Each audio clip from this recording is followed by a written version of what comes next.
Ouais, je reviens sur un truc qui m'est arrivé vendredi soir. Moi, je conduis un bus, hein, il fait plus de 13 mètres de long, donc il faut déjà doubler, hein. Alors, je sortais d'un petit village qui s'appelle Timanville, et il y a une petite ligne droite juste à la sortie de ce village, et je vois un camion, un gros camion blanc, vous savez, un gros trafic blanc, un gros Iveco blanc, qui me double. Donc, j'ai dit, bon, bah, il double, hein. Et malheureusement, il y avait une voiture qui arrivait en face. Donc, bah, la voiture, gros appel de phare. Bon, c'est un gros véhicule, hein, qui double, hein. C'est pas une petite 205, hein. Donc, gros véhicule qui double, voiture en face, appel de phare. Je dis, si je freine pas, si la voiture en face freine pas, il passe pas, hein. Moi, j'arrête à sa place, un coup de frein, je me remettais derrière le car, hein. Ça peut arriver quand on voit pas une voiture arriver. Mais non, plein baume, bam, il y va. Alors là, j'étais colère, parce que dans ces cas-là, je peux vous dire que je suis très colère.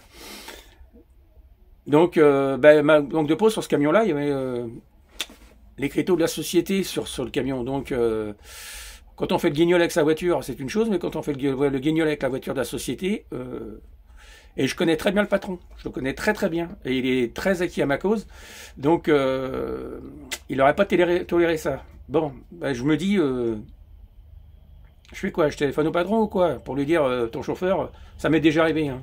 Peut-être me dire que je suis une balance, mais ça m'est déjà arrivé dans des cas extrêmes, ça refroidissait les gars. Donc, j'ai su que c'était qui c'était, donc j'ai réussi à avoir son numéro de téléphone, je lui envoie un petit texto, je lui demande si c'est lui qui m'a doublé comme un cinglé à cet endroit-là. Il me répond oui, oui, c'est bien moi, excuse-moi, j'étais pressé, parce que je le connais bien, le gars qui conduisait le camion en plus. Excuse-moi Christophe, j'étais pressé, j'ai vu la voiture au dernier moment, excuse-moi. Bah, je lui réponds, je lui dis mais écoute, t'étais pressé de quoi? T'étais pressé de rentrer chez toi? C'est un fait, peut-être. Dans la vie, on n'est pas à 5-10 minutes près pour rentrer chez soi le vendredi soir, hein. C'est le week-end, je sais bien, et moi je suis au week-end une fois sur deux que le samedi soir. J'ai que mon dimanche pour me reposer. Et je roule pas comme un cinglé avec le car le samedi soir pour rentrer chez moi. Hors de question. Donc, je lui dis, t'étais pressé de quoi? De rentrer chez toi? De tuer quelqu'un? Parce que la voiture en face, heureusement qu'elle a freiné, heureusement que j'ai freiné, parce que tu passais pas, hein. T'étais pressé de finir en garde à vue, d'avoir un accident, d'être bloqué sur l'accident, d'avoir les pompiers, d'avoir la gendarmerie, enfin quand on est pressé, un accident c'est toute la soirée qui est foutue, quoi. Puis même tout le week-end. Donc t'étais pressé de tuer des gens, de te tuer, de te retrouver dans un cercueil. Enfin, je sais pas, ce petit jeune-là, enfin ce jeune, il n'est pas si jeune que ça, mais enfin il vit avec quelqu'un, il a des enfants, donc je sais pas. Après, son excuse, tu sais bien, dans la vie, on fait des choses. Enfin, j'ai pas compris ce qu'elle a voulu me dire, et j'ai même pas répondu, j'ai laissé tomber. Le pire, c'est que ce jeune homme-là qui conduisait le petit camion, c'est que c'est un copain d'enfance de Mathieu, de mon fils, qui s'est fait tuer. Donc je lui ai dit, mais tu te rappelles pas de ton copain ce qui est arrivé? Non, mais ça, c'est vrai, c'est à 17 ans. En 17 ans, on oublie les choses. Mais non, non, non, non, il faut pas faire des trucs comme ça quand on a perdu quelqu'un de proche. Enfin, j'espère que Mathieu était proche pour lui.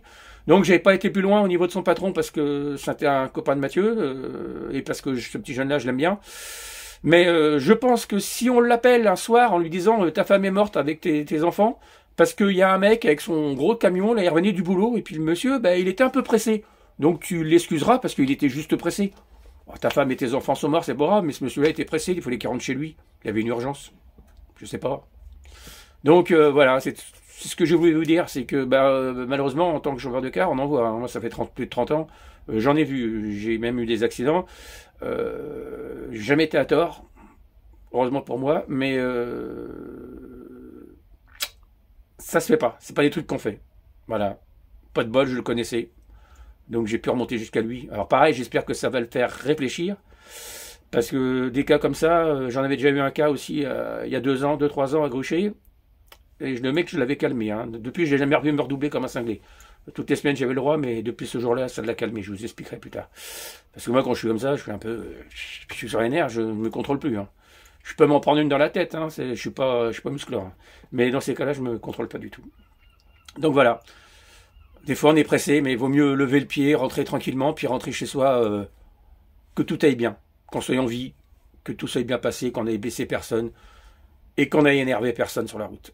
Voilà, c'est ce que je voulais vous expliquer. Là, je vous le dis calmement parce que vendredi, si j'avais pris la vidéo, ça aurait été beaucoup plus crash. Enfin voilà, ne soyez pas trop pressé et levez le pied.